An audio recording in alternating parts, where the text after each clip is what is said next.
It is now 7 o'clock.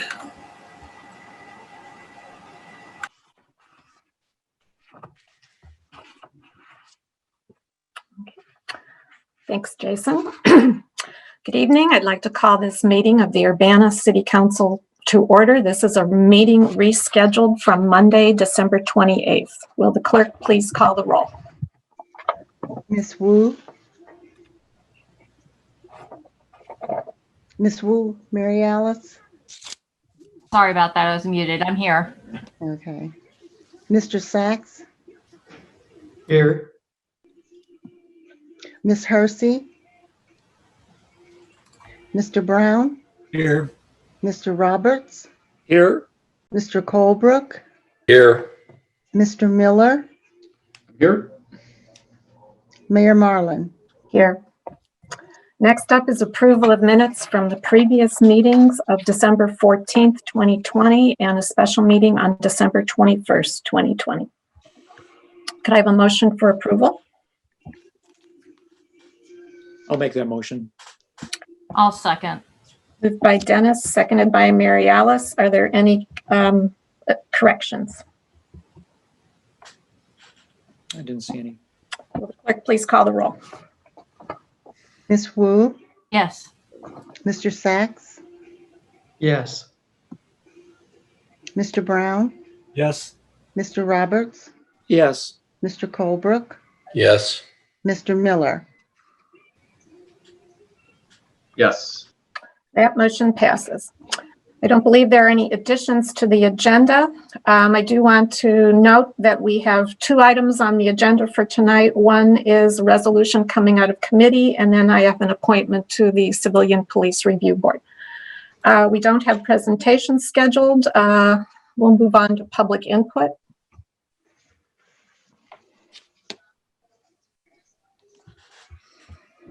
And we'll start with Alan Max Axelrod.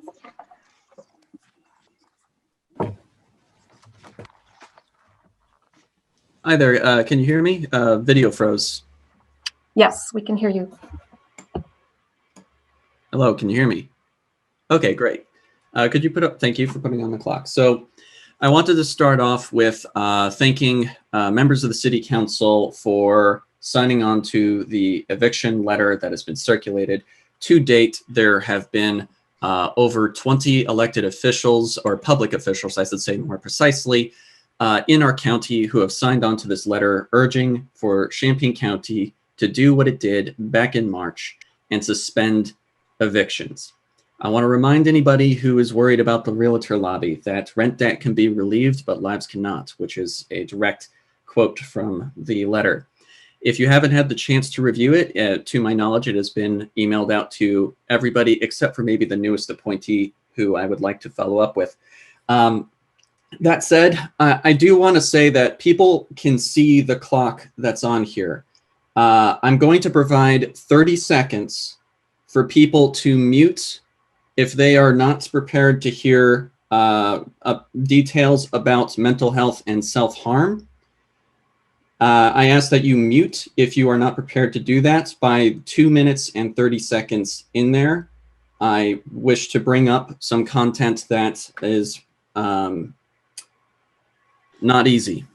So please, if you can, mute at least from 2 minutes and 30 seconds until the end of my comment. All right, so this weekend was especially trying for me, and it made me reflect upon how death by suicide in rural areas is much higher, actually, per capita than in metropolitan areas. An activist in Macomb sent me a video asking me to use my position as a white male to break down the interactions that she had for almost an hour with a police officer trying to get him to just process a complaint. Not necessarily one that would be accepted, but just to process a complaint. This person, the police officer, knew that this person was a survivor of trauma and engaged in really dishonest and abusive behavior for the vast majority of that interview. Only about 30 minutes in or so did the officer then start to say things like, "I'm sorry," only apologizing 3 times in that entire discussion. And this has really harmed the activist in question. And I don't live anywhere near Macomb. Why is it that somebody's reaching out to me, especially somebody who is politically well connected? Why isn't it that other people in her community don't feel comfortable as white men to speak up about police brutality and police gaslighting in rural communities? The thing is that some sort of rough interactions that don't seem to be terribly offensive, they don't usually come off as something that should have an extraordinary consequence on a person. But when somebody has chronic trauma, it can actually be the difference between life and death. It's one of the reasons why maybe the city council changed the rules for public comment, maybe. But it also, again, emphasizes that because people come from small towns does not necessarily mean that they are going to be having positive relationships with the police. And it is one of the most unfortunate, best kept secrets in those communities. Please use rigor rather than assumptions when dealing with this issue. Thank you. Thank you. Next up is Christopher Hansen. Hi, can you hear me okay? Yes. Hi, my name is Christopher Hansen. I guess I'll start with the CPRB appointment item on your agenda. I kind of glanced at the little write-up that Mayor Marlin gave on Mr. Rice, and it looks fine with the exception that there seems to be no mention whatsoever about how or why this person might be interested in issues of civilian oversight of policing, or how or why they're qualified. And it's not so much that someone needs extensive qualifications to be on that board, but it would be nice if there was some mention to the public and to the council about why this person might care about issues of policing. So I don't know, maybe this person will be great. I certainly hope the council asks about it. But more importantly, I hope the council asks why certain other people were not appointed to the CPRB. I'm aware that there were 1 or more applicants who have applied during a time when the mayor was making a big deal about how hard it was to keep or place members on boards and commissions. So I'm wondering why, when we do have applications for these positions that are hard to fill, why those applicants are sometimes not chosen. And I think the council will find the answers to those questions much more interesting than why the mayor did choose someone. So I think you should ask why the mayor didn't choose certain people and look into that. And I think the city really needs a change in this regard, so that the council is much more involved in overseeing that application process. I mean, I think the mayor appoints some 150 different board and commission members and a couple dozen different staff and administrative positions. And this council, at least that I've seen, basically just goes along with pretty much everything. It almost doesn't seem to matter at all how qualified someone is. If the mayor, puts an appointment forth, you guys vote for it. And very rarely do you ask any questions. So I think we need to look at changing that going forward so that the council is more involved. Let's see, let me just check your agenda here. I think I'll wait to speak at the next meeting about the other issues. So I'll end it there. Thank you.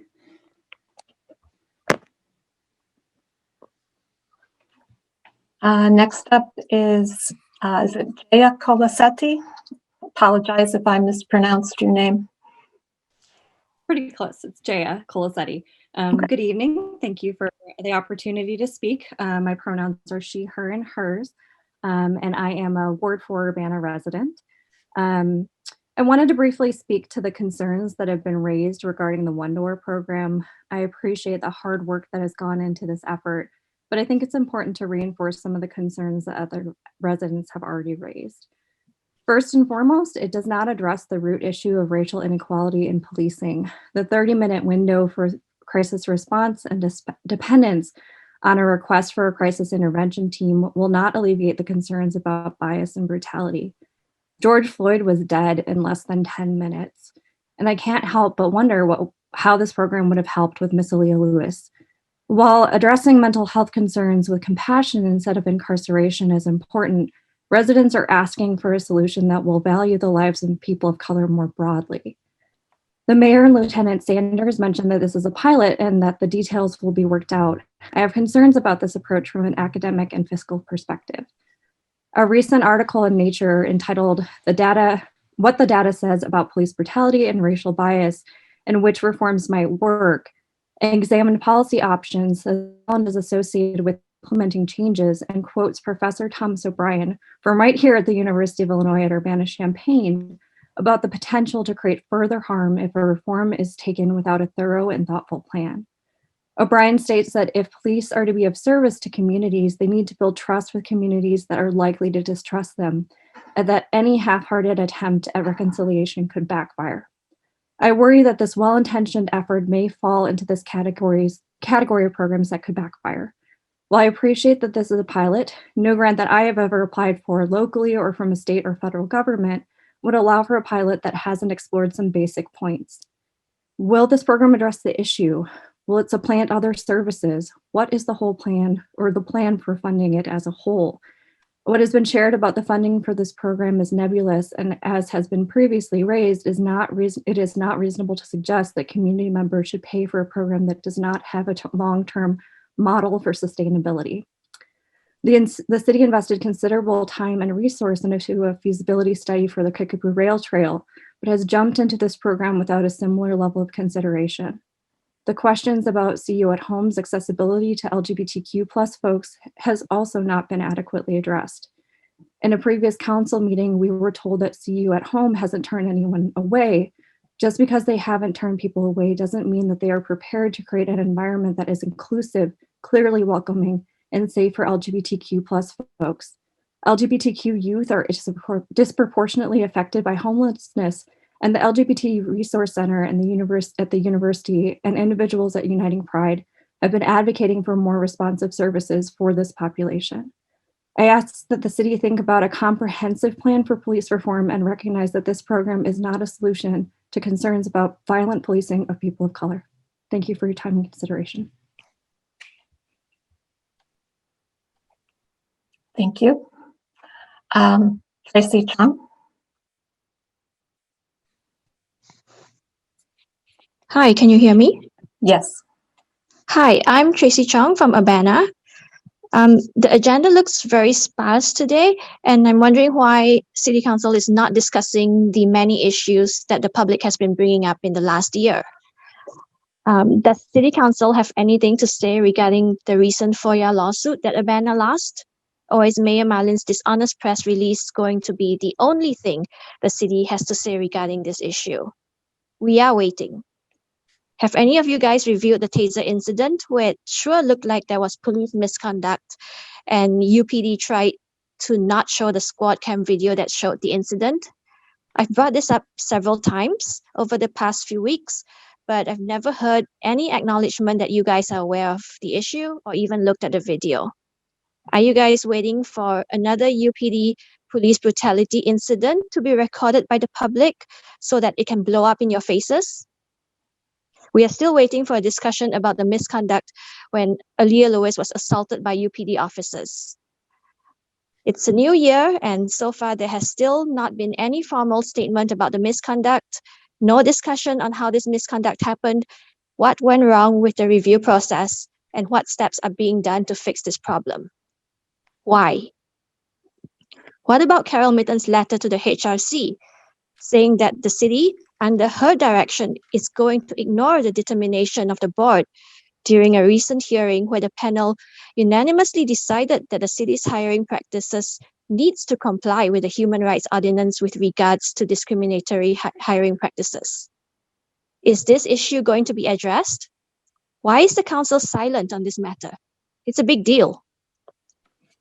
Since the one-door policy has been presentation has been postponed, Hopefully, with all that extra time, the concerns brought up by the public regarding this new program are addressed, and that City Council members are using this extra time to research these concerns so that you can ask meaningful questions to the Urbana Police Department.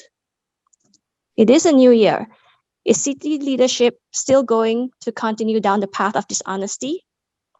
We are not forgetting all the dishonest statements regarding FOIA requests. So what's going to change? Are you guys, officials elected by the people to ensure proper governance, going to take some responsibility for keeping on the right track this year? Thank you.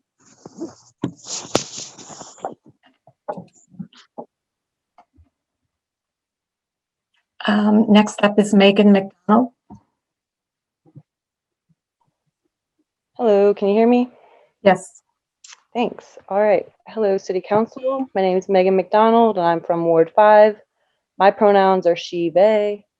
I came tonight to speak about a few things, nothing too long or specific. I want to mention from the meeting 2 weeks ago that I was happy about the resolution proposed by Miller and Roberts about gender inclusive language. It's important in a workplace, a government, schools. So thank you for taking the time and consideration to make this change. My second point, I also want to express my disappointment with the meeting 2 Mondays ago. Deborah Liu brought up this point, and I'd like to bring it up once more. When you turn off your cameras, we can't see you, so we actually have no verification at all if you're actually present at the meeting. I understand if it's like for a minute or two, these Zoom meetings are long. The screen is really hard to look at for that long. But when citizen after citizen is speaking and 4 or 5 of you out of 7 is just a black square, does that comply with the Open Meetings Act? When are we going to go back to in-person meetings? Probably not for a really long time. So we need to make this better and make it as close to the real experience as we can get. And I doubt any of you would be holding a book or a phone or a piece of paper in front of your face while citizens are speaking. So give us your time. The citizens don't get paid to speak and spend their Monday nights like this, like you all do. And that just really frustrated me and felt super disrespectful for a council that spent most of the summer and this year last year working on how they could make public input, quote unquote, more respectful. Number 3, I want to point out the unfortunate Champaign County Animal Control incident that I'm sure everyone's heard about. It's reached the New York Post. It was a really sad incident. And I don't really want to get too much into it because I feel like the Champaign County Board meeting is going to hear enough about it, and really y'all have nothing to do with it. But I just want to bring up that the historic East Urbana Neighborhood Association in Ward 5. We kind of already deal with dogs in a way that excludes animal control. And I couldn't help, we post on the Facebook page, we ask our neighbors, we go around asking people like, is this your dog? People don't call animal control because we just knew that things like this happened. And I couldn't help but think of how this is an alternative to policing in a way, and how no one has ever seemed to question it. We just know that it's a safer option. Number 4, speaking of HUNA, the Historic Easter Facebook group, Ward 5, did the City Council give any more consideration to the air quality testing kits as far as emulsicoat goes? It's one thing to believe a corporation, and it's another thing to listen to the citizens you represent. I'm assuming if the city doesn't sponsor some air quality testing kits, the people of Ward 5 will fundraise for them themselves. And if that happens and the results come back as expected, that will look really terrible for Urbana. So that's just a thought that you might want to consider in the future. Just when you're discussing Ward 5, you might want to consider co-sponsoring some air quality testing kits. I can email Dennis some of the ones my neighbors have recommended. And then number 5, I'd like to piggyback on what Chris brought up about the new appointee for the Citizen Police Review Board. As far as the research goes, these committees and subgroups and avenues of reform have been proven to not work as far as police accountability and transformative justice. As far as years of abolition versus reform work, we need to look at Urbana CPRB now. When has this worked? Is Tony Rice sincerely invested in police accountability, or is this just another empty nomination? Is this board even useful, or can we figure out ways to create accountability, such as through the police union contracts? Thanks.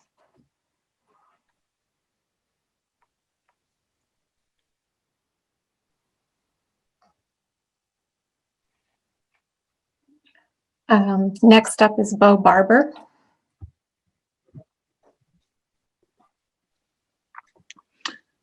Hi there, can you hear me? Yes. Okay, so I don't have any of the data right now because it's only January 4th, but by January 15th, we'll have the data for water shutoffs across the state of Illinois. But that doesn't already, and I brought this up to y'all on the last meeting. Water shutoffs are still being carried out like in the hundreds every single month since October. That's gonna be a perpetuating problem. That's gonna, we're already seeing that Christmas spike of COVID, and in about 2 weeks or so, we're gonna see the New Year's spike of COVID. One thing that's gonna be able to help prevent that community spread is having people not dehoused because of water disconnections. And I say dehoused because city of Champaign government told me themselves, if a house doesn't have water, or how that ends up working out is they don't end up getting that water back soon enough, or I think even at all, they can just they condemn the property, and then those people can get evicted. And so, but that doesn't necessarily go against any kind of eviction moratorium. And on that topic, I strongly advise that you sign that eviction moratorium open letter, because we have court cases going on right now. Now, whether or not people are going to be evicted by the end of it, I don't know, but this is one of them times where this is not a place to be messing around and finding out the consequences. Just like how people shouldn't be messing around during the pandemic, going to large gatherings and parties, and not wearing masks and not taking any kind of precautions. This is not the time to be messing around and finding out. And that also goes for city government and how things are run. I appreciate for those of you that signed the letter back in March, for the open letter on utility shutoffs, and calling for an end to utility shutoffs. And again, I'm going to ask that, you sign on to that letter for the evictions moratorium open letter, because that's the same kind of principles that you displayed in that previous letter, that I think, it's consistency is important. And also this is, we need to help people however we can. And I'm going to be a broken record on this because it makes me mad. Illinois American Water, they're not sending the CUP, the Champaign-Urbana Public Health District, any notification whatsoever, and they cite state statute.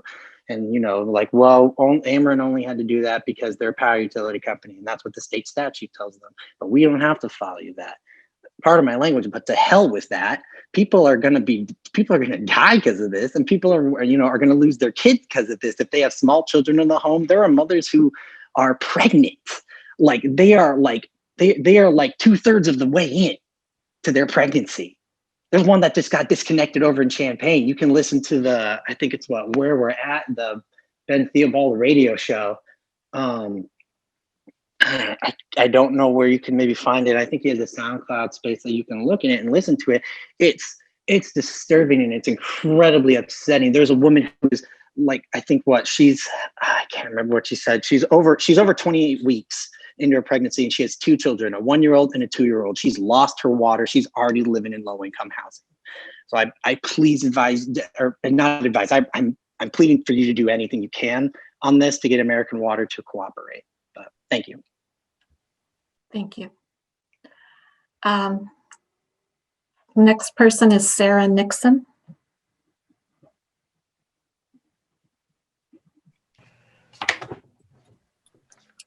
Hello, City Council. This is Sarah Nixon.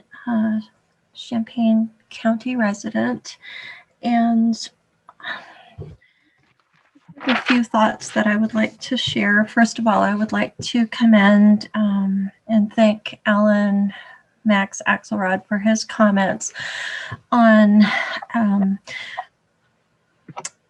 interactions between members of the community and the police that turn out to be re-traumatizing and re-victimizing for the community member. I know that his example did not relate to the Urbana Police Department, and I wanted to comment, and I will very likely comment at a future point, whether in at a public input session at city council meetings or in another format, more extensively on my own personal experience and insight with the Urbana Police Department, which parallels what Mr. Axelrod was speaking of. Unfortunately, I have extensive experience with the Urbana Police Department, and I will not go into it or detail it right now, but I will offer one example from my own personal experiences. Again, that echo, that mirror what Alan was talking about.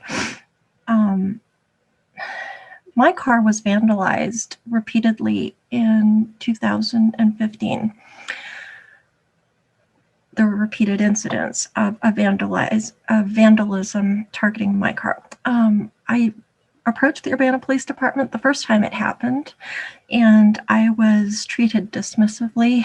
I was treated as if, first of all, as if it hadn't happened. I was told a branch probably keyed my car.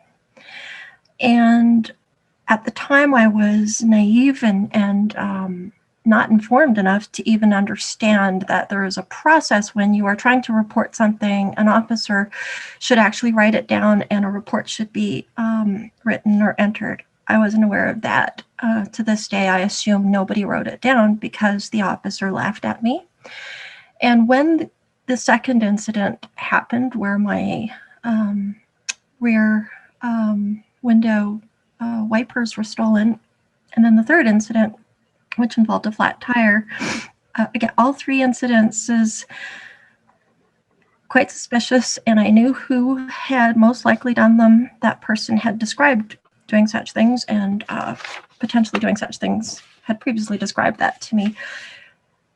I didn't approach the police because I didn't want to put myself through the experience of being ridiculed again, of being treated as though I were wearing a tinfoil hat, and of dealing with people who clearly had no clue and no training about how domestic violence works, partner abuse works, and how abusive partners intimidate and control and perpetuate abuse through various means. I've learned a lot since those days. And again, I will address this elsewhere at more length. I'm sharing this because I know my story is not the only one. I know I'm not alone in having had that terribly re-victimizing and traumatizing experience of gaslighting. I recognize that I'm out of time. I want to thank others who spoke tonight. They actually touched on points that I had wanted to make. So thank you for your time. Thank you.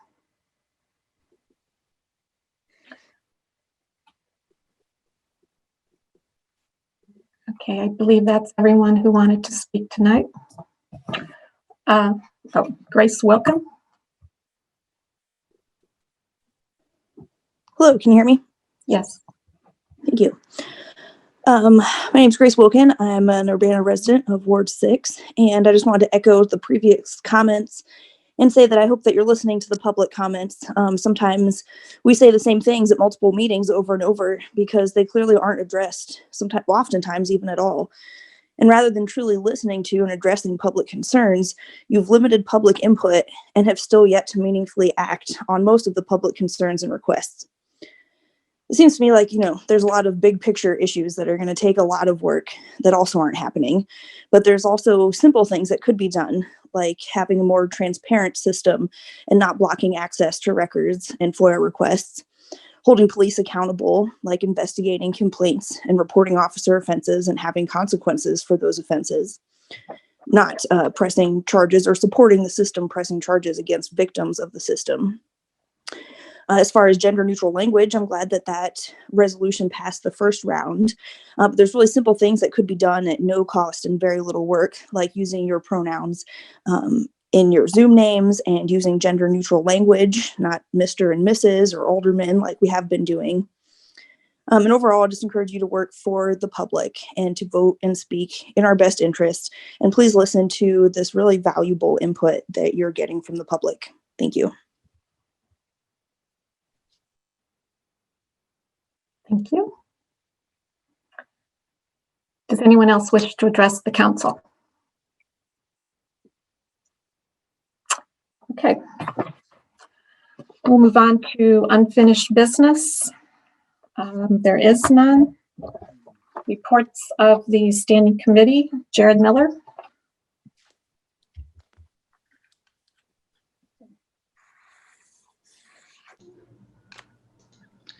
Give me just a moment. All right. So we passed out one resolution under a regular agenda from our last committee of the whole meeting, and that was resolution number 2020-12-069R, a resolution approving and authorizing the execution of a new cable franchise agreement with Comcast of Illinois, Indiana, Ohio, LLC. And on behalf of the committee, I move for approval of that resolution. And I'll second it. Moved by Jared, seconded by Bill Colbert. Any discussion? Bill?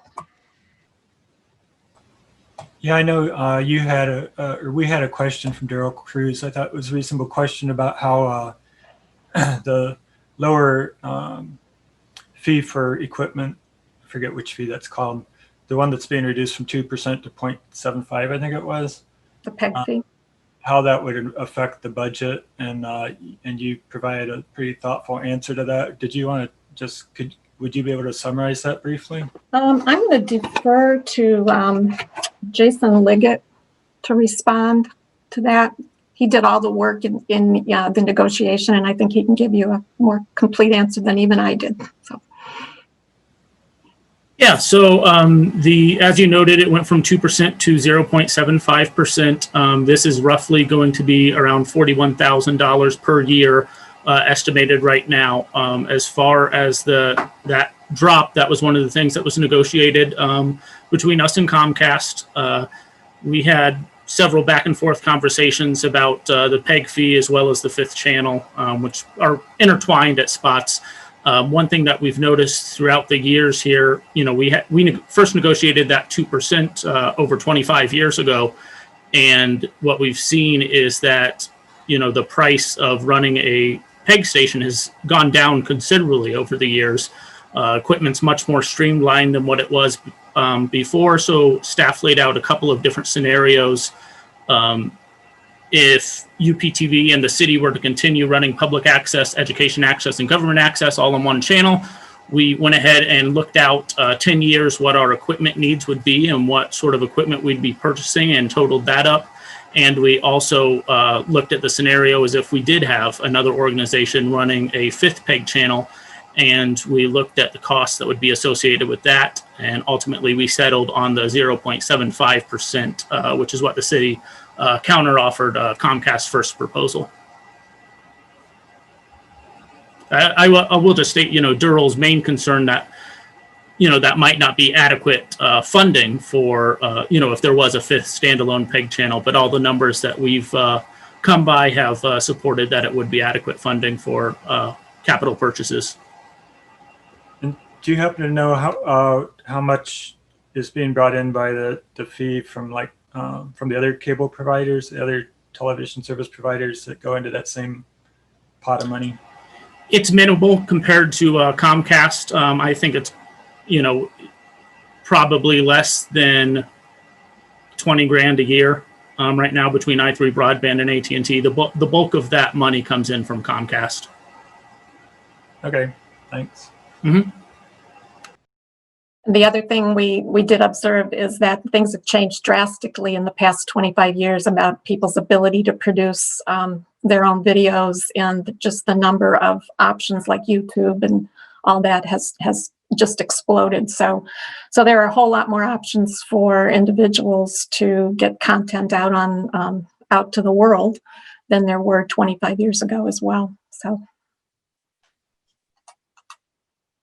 okay, any other questions or comments? All right, will the clerk please call the roll? Ms. Wu, Yes. Mr. Sachs, Yes. Mr. Brown, Yes. Mr. Roberts, Yes. Mr. Colebrook, Yes. Mr. Miller. Yes. That motion passes. Thank you, Jared. Reports of special committees. Seeing none.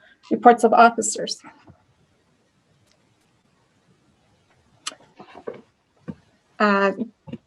If staff doesn't have anything, I did want to brief you on one thing.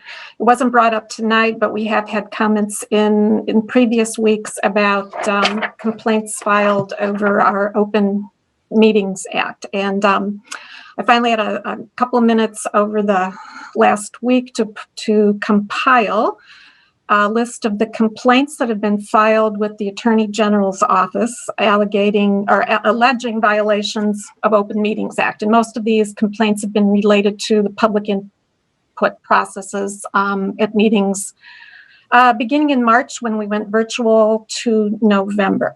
So at this point, there have been 11 complaints filed with the Attorney General's office.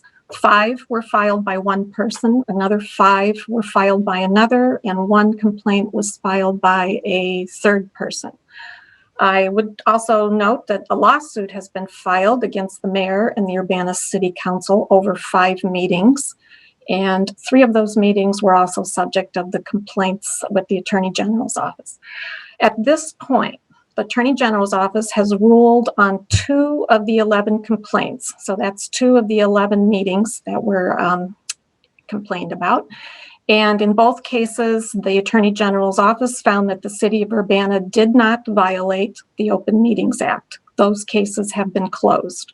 The other complaints for later meetings are pending, as is the lawsuit.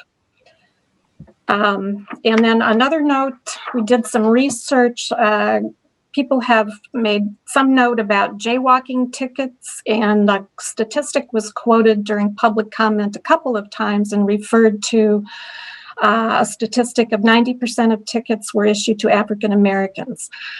Best as we can determine, this particular statistic came from a 2012 article in The Atlantic, where the reporter looked at a 5-year period from 2007 to 2011. Just for your own information, in the past 3 years in the city of Urbana, there's been a total of 1 citation, and there's actually not a jaywalking ticket. Those citations are actually a violation of the traffic code, and it's called pedestrian in the street. But anyway, there was 1 citation issued in the past 3 years, and that was on September 15th, 2018 at 1 o'clock in the morning. And it was for being in Route 130 out by Walmart in East Urbana. And we went back and we looked at that 5-year period that this article, we believe, was focused on. And there was a period of time, and I remember this as a council member, there's a period of time when groups of people were gathering in the streets, especially over by Learman Avenue, Hunter, Austin, and that area, and also around Sunnycrest, because I got phone calls as a council member from residents who were very concerned, especially when this was happening at night. It was dark. Not around Sunnycrest, but over in the Hunter, Learman, Austin area, and people were afraid they were going to hit somebody in the street. So there was a year or two where that was a problem, and Since then, it has not been. But anyway, the last 3 years, there's been one citation issued for a pedestrian in the street, and that was out on Route 130. So I just wanted to follow up on that. Okay, last item on this agenda is under new business, and it's an appointment to the Civilian Police Review Board. This is for a term ending on June 30th, 2022. And I bring to your for your consideration the appointment of Anthony Tony Rice. He's a 20-year resident of Champaign County, a 10-year resident of Urbana. He serves as a manufacturing manager at the Guardian West Division of Flex and Gate in Urbana. His role is as the plating and polish process supervisor. He supervises 2 shifts of approximately 45 people each. He has to maintain a productive work environment, and he navigates language and cultural differences among employees, helps them resolve issues to reach a common goal. And that goal is to produce a high-quality end product. It requires listening, understanding different perspectives, open and honest dialogue, and recognizing that life experiences that people bring to the job have an impact on their internal work environment. And those were observations that he made to us during the interview process, and it struck me that those were the kinds of qualities that we look for in a member of the Civilian Police Review Board. And I believe that Anthony Rice will bring a valuable perspective to the CPRB. Participating in the interview has been in the past, and it was true this time, the chair of the CPRB, Ricardo Diaz, plus Chief Serafin and myself. When Mikhail Lubyansky was a co-chair, he participated in previous interviews. And I've scheduled an interview with another applicant next week, and so we'll see how that one proceeds. So, is there a motion? I'll make that motion, Mayor, to accept the nomination. Dennis, is there a second? I'll second. Who was that? Bill. Bill Brown. Okay. Any discussion? Mary Alice? How many open seats do we have on the Civilian Review Board? I believe we have one more. Okay. I could be wrong at this All right. point. Okay. Jared? As Christopher had mentioned in his public input comment, I was also surprised about, a lack of information about, how this person planned to involve themselves in this in a way that was relevant to it. I mean, sounds like a nice job application, and they'd be qualified to do some good stuff in manufacturing and lead a team that in there. But the terms of one's employment experience doesn't really, in my mind, generally perfectly equate to why you would want to serve on this board. Did he make any mention of that or statement? Didn't see that he was in attendance tonight to talk to us about this at all. He expressed, as most applicants do to our boards and commissions, he expressed an interest in serving the community, and this particular board was of interest to him. And like I said, there are no specific qualifications outlined in the Civilian Police Review Board, or actually for any other boards and commissions, as far as I know. So we don't have a set of criteria or specific job qualifications when we're considering people for the position. But in this board, what struck me was his experience in working with different populations, people who speak different languages, come from different countries, and have different experiences. Mr. Rice is African American. I thought that was an important factor. And I think he can bring a willingness to be open-minded and consider issues from all perspectives. Okay, just curious, just because there was not much about his interest in it in the application. I know we don't require that by any means, and I'm not suggesting that we should. It's just interested that there wasn't a lot in there about it. That's what I want to know. Thanks. Any other discussion? Will the clerk please call the roll? Miss Wu, Yes. Mr. Brown, Yes. Mr. Sachs, Yes. Mr. Roberts, Yes. Mr. Colebrook, Yes. Mr. Miller. No. That motion passes. And with no further business before this meeting, the rescheduled meeting of the Urbana City Council is adjourned, and we'll move on to the committee of the whole meeting.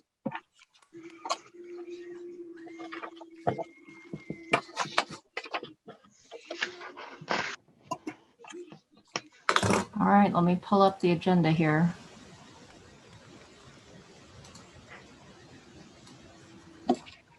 All right, will the clerk please call the roll? Miss Wu, Here. Mr. Sachs, Here. Miss Hersey, Mr. Brown, Here. Mr. Roberts, Here. Mr. Colebrook, Here. Mr. Miller, Here. Mayor Marlin. Here. All right, first item on the agenda is approval of the minutes of the previous meetings for December 7th, 2020 and December 21st, 2020. Is there a motion? Okay, I'll make that motion then. And I'll second it. Moved by Dennis and seconded by Bill Colbrick. Are there any corrections? I didn't see it. All right, will the clerk please call the roll? Miss Wu, Yes. Mr. Sachs, Yes. Mr. Brown, Yes. Mr. Roberts, Yes. Mr. Colebrook, Yes. Mr. Miller. Yes. All right, that passes. Next up is additions to the agenda. Are there any additions tonight? All right, seeing none. Public input and presentations. We don't have any presentations listed. Are there presentations on the docket? No? All right, we'll still go ahead and start with public input. At this time, would you please raise your hand either by using the button on the left, sorry, the bottom right corner, or using *9 if you've called in. All right, first up is Christopher Hansen. Can you hear me? Hello? We can hear you. Oh, okay, good. Christopher Hansen, Urbana. One quick correction to something the mayor said at the previous meeting. She spoke about the Illinois Attorney General making a determination that the Urbana Council had not violated the Open Meetings Act in a particular instance. I think one of those was mine. I'm not sure if the other one was my complaint. The determination that the IAG came to was actually that they were unable to come to a conclusion, which is different than determining that there was no violation. So just a clarification there. And I thought I'd maybe give the council, I don't know if any of you have actually ever tried to submit a PAC request for review on FOIA or OMA. I'm guessing not.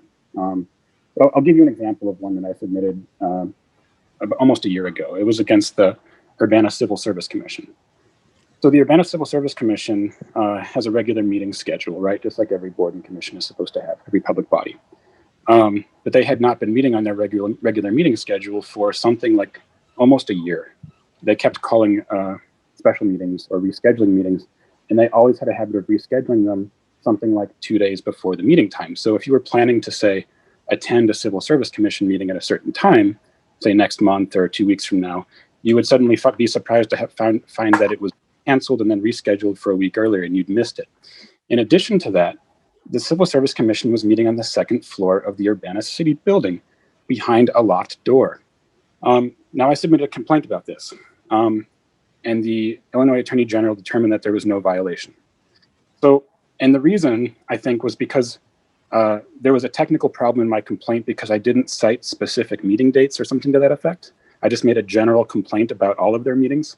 So I want the council to be aware, and maybe you can try this process out for yourself, aware how difficult it is to approach this process and how hard it can be to actually get any meaningful determination out of the Illinois Attorney General. So, by the way, when you go back to in-person meetings, I suggest that the Civil Service Commission not hold their meetings behind a locked door on the second floor of the city building. let's see.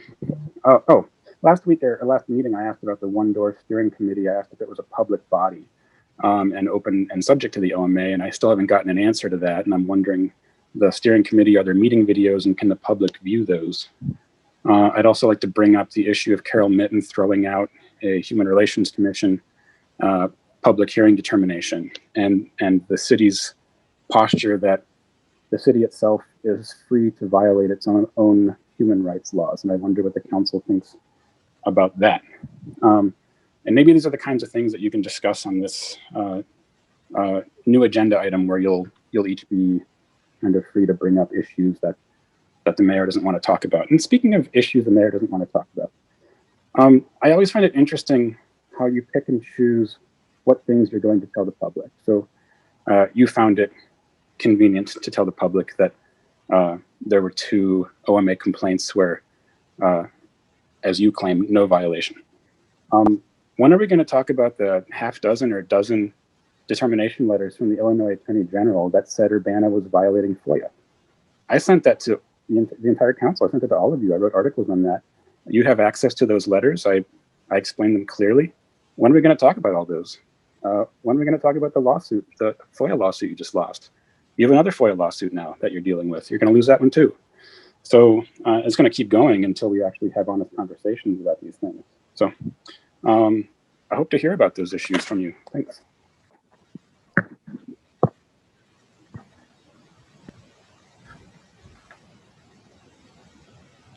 All right, right now I have no other hands that are raised. I'll give it a couple more seconds. Okay, now we're getting some. Meg McDonald? Can you hear me? Yes. All right. Meg McDonald again, Ward 5. I wasn't going to speak because I obviously went through my points pretty coherently last meeting. But now I'm a little angry, a little upset if what Christopher Hansen said is true. And I don't see how he has any reason to lie. I'm not somebody who comes into these meetings and talks about FOIA requests or OMA violations. I care about them. Not something I really am going to spend my time talking about. But the mayor, if you're coming in here saying that there was no violations to the OMA instead of saying that they couldn't come to a conclusion, that's very different. It's a very different way of spinning that. And that makes me upset because it reminds me of the Aaliyah Lewis situation and how you told everyone there were shots fired into an apartment. And that was not true. And now Aaliyah Lewis is still dealing with court cases in January, and she was brutalized by the police in April. And you can't come to these meetings and present facts the way you want to and not how they actually happened. And it's really upsetting that this is what we have for leadership right now. Please stop doing this, and please be more transparent about what happens in our community and why you're doing what you're doing. And also, all the police issues that we've brought up in 2020, and the only thing that we've gotten meaningful responses back to are traffic stops and jaywalking, while there are people being beat up and killed by the police officers in Champaign-Urbana. That's not hyperbole. Those are facts. People have been killed by police officers in both Champaign and Urbana. But we're talking about jaywalking, which is fine because there are racial biases there too. Good. There's only been one citation given in 3 years. Great. Let's talk about something else. And let's not spin the facts to make ourselves look better. Let's just own up to our mistakes. Say, I messed up. I'm not completely, comfortable or familiar with getting an influx of FOIA and OMA violations. Just say that. Just say, I'm not comfortable. I'm not used to this. Instead of trying, oh God, it's so frustrating. I'm just going to end now. But if you see my point of how it's related, of how the mayor lied about the Aaliyah Lewis situation and now she's lying now, I would greatly appreciate it. Thanks. Diane, would you like to say something? Yes, I would. First of all, Shots were fired in the Aaliyah Lewis incident. A bullet went through the window of a nearby apartment, lodged in the wall. A woman was occupying that apartment at the time the bullet entered the window. That is a fact. Secondly, the judgments of the Attorney General were that the city of Urbana did not violate the Open Meetings Act, and they closed those cases. That is a fact.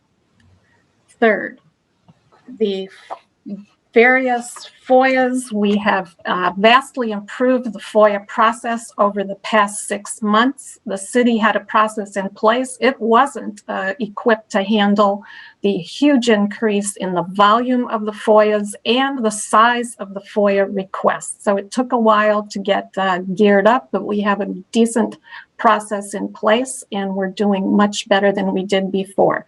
The lawsuit regarding a FOIA, we've asked the judge for clarification, and as soon as we have clarification on that, we will report that to the council. We will be bringing information about the Human Relations Commission and the results of the informal hearing. It was not a hearing of the commission, it was an informal hearing body, and we'll be clarifying all that within the next couple of weeks. We just have to pull the information together and make sure that we have a report that we can bring. So we will be bringing information on that. But yes, the Aaliyah Lewis incident started with calls for service related to a shooting in South Urbana. Bullet went through the window of an apartment, lodged in the wall, could have killed the occupant who lived there. And I will bring next week statistics regarding the fact that Urbana police officers have not killed anyone in at least the last 25 years, probably before. There've only been one officer involved shooting in the last 25 years. So I would appreciate people bringing facts to public input. Thank you. All right. Next person up is Grace Wilkin.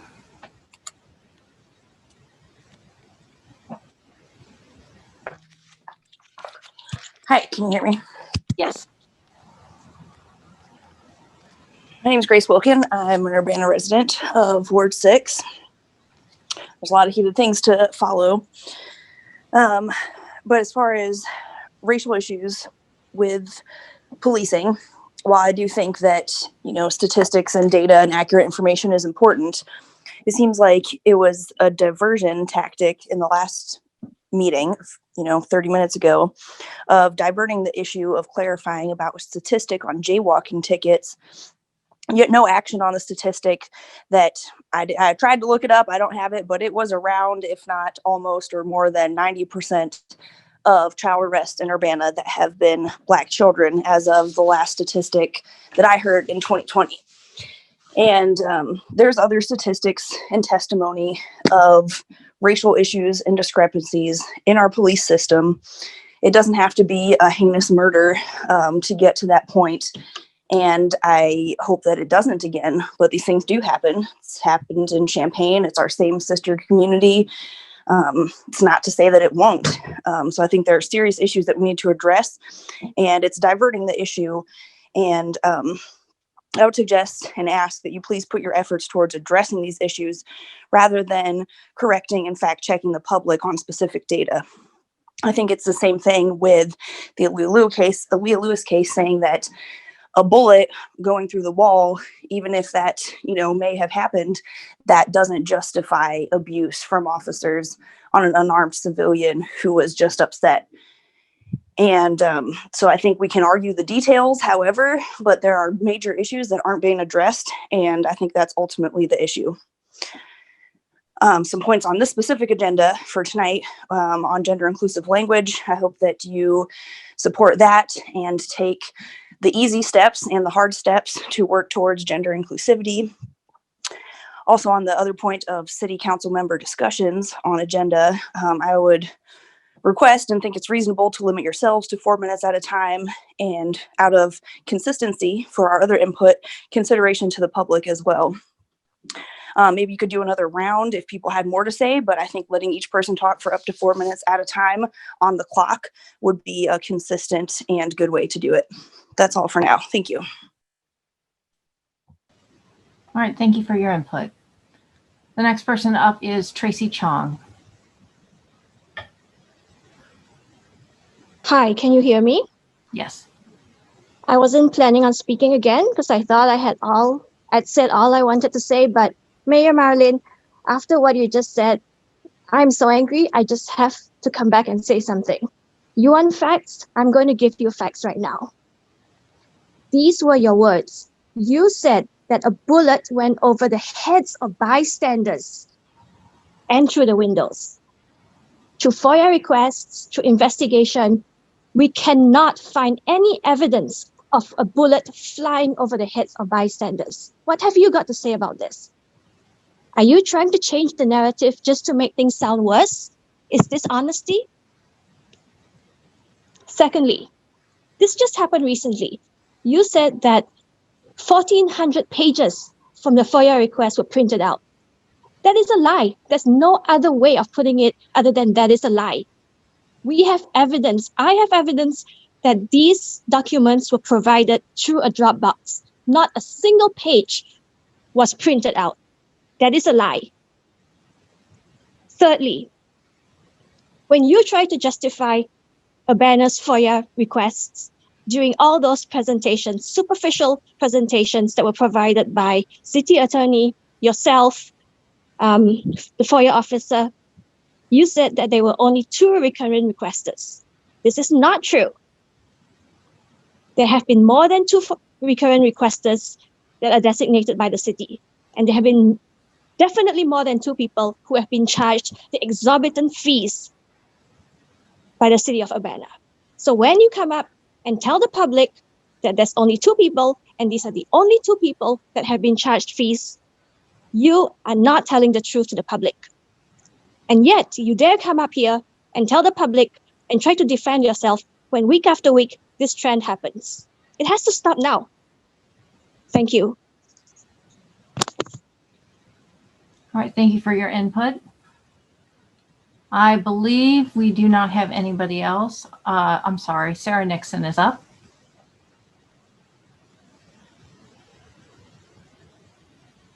Yes, thank you. This is Sarah Nixon. I actually did have a few points that I had hoped to cover in my previous comment, but I did run out of time. I wanted to echo what others articulated. For one thing, Christopher Hansen and others raised questions. Others that include Alderman Miller have raised questions this evening about the mayor's appointee to the CPRB. We're left shaking our heads or scratching our heads. What are Mr. Rice's particular qualifications for this appointment?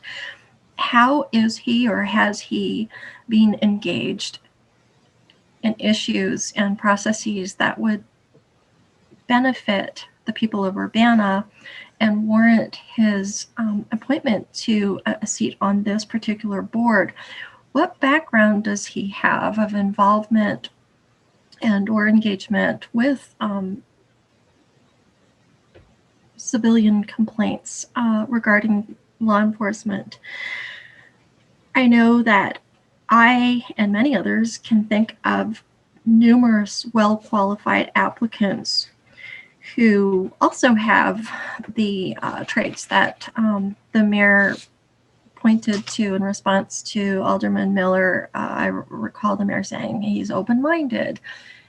He's got, experience managing diverse sort of populations, workplace populations. I mean, those are so vague as to be, again, questionable. That kind of endorsement really applies to a great number of people, to the majority of people in management. The fact that Mr. Rice is African American is noteworthy. However, I don't think that in itself, I don't see how that in itself would be a factor that would require the mayor to appoint this person over others who are better qualified. Again, I can think of many applicants for this seat, or potential applicants who are extremely well qualified, who have the background, the passion, and the commitment to serve long term, which is really important with the frequent turnover that we have seen with the CPRB, and who truly are ready to serve the people of Urbana. I also wanted to thank Ms. Jaya Colasetti for weighing in and speaking up about the one-door pilot program structure so far, or structuring process so far. She covered points and concerns that I had wanted to touch on again, and most specifically with regard to domestic violence, family violence, child abuse. I know for a fact that the domestic violence community, the survivor community, is wondering the same thing, same things, has the same questions that Ms. Colasetti raised. I also want to echo many of the things that Tracy Chong brought up, and specifically the issue of that incident involving the taser, the police misconduct issue involving the taser that was used in a domestic disturbance incident. People have brought this up again and again and again during public input, and I believe they will continue to do so.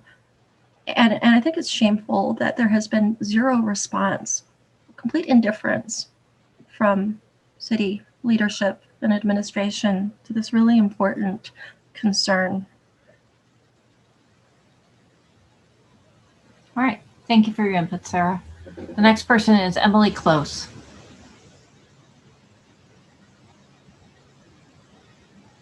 Yes, good evening, council members. My name is Emily Close. I live in Champaign. Mayor Marlin, losing your cool and schooling the citizens who pay your salary is not a good look for you. I'm embarrassed for you. I very much look forward to the next election because I believe it's time for another mayor and some new blood on the council. This is our time to speak, whether you like us or not, whether you want to listen to us or not. This is our time. This is our platform. That's all. Have a good evening. Thank you for your input. All right, I don't see anybody else who has raised their hand, so that closes public input for this time. The next item on the agenda is staff report. Are there any staff reports? The only person I see is Diane, so I'm assuming everybody else is not going to give a report since their videos aren't on. Okay, we have 2 items for discussion tonight. The first item is a resolution regarding the implementation of gender-inclusive language in official written and verbal communication by the City of Urbana. And this was brought to us by Councilmember Miller and Roberts. Thanks. We did some good discussion on this last week. There were some follow-ups on it. I did offer some changes in the language to simplify things and help make it easier to understand throughout. I hope those were agreeable to everybody. I don't know, Mary Alice, if you received my email. I did respond to the question that you had sent. I'm still open to that change if you feel strongly about it. If that's there, but I didn't see anything else from anybody else, but I'm happy to continue discussion if anybody's got any questions for me about language that's in it or where we go from here. So I have some comments. I'm wondering if I need to pass the chair in order to comment, or since this is just a discussion item and we're not voting on it, if I can keep the chair. Don't know if our parliamentarian is around. Well, I'm just going to move forward with some questions. Hopefully that's okay with everybody. Bill Brandt had a really good idea because Unicode are the people who keep our code up to date. So I did reach out to them today.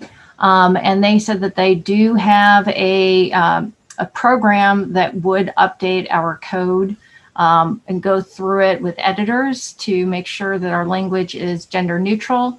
In addition, they sent me a document just today about what that entails. There is a cost associated with it, and that cost for the code review and creation of gender neutral report, a one-time cost of $4,500. And then they also have an option of implementation of gender neutral revisions via supplementation one time, which is $3,000. So I just wanted to provide that information to council. The reason that I suggested that we tweak a little bit of under the therefore with the section 1, I basically included the word that we would work towards the incorporation of gender neutral language. My rationale for doing that was because we didn't know exactly how we were going to achieve this. Were we going to achieve it with a one overhaul of the code and hire this company to do that for us? Or were we going to update it as code comes up for us to update? So that's the reason that I put that in there. I'm certainly not married to it, but I wanted to give us a little bit of flexibility so that we would have different ways of moving forward.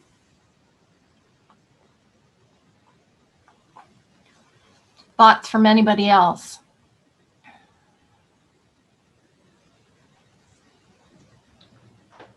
Jared? I mean, if the city was amenable to the expense, I certainly would support it.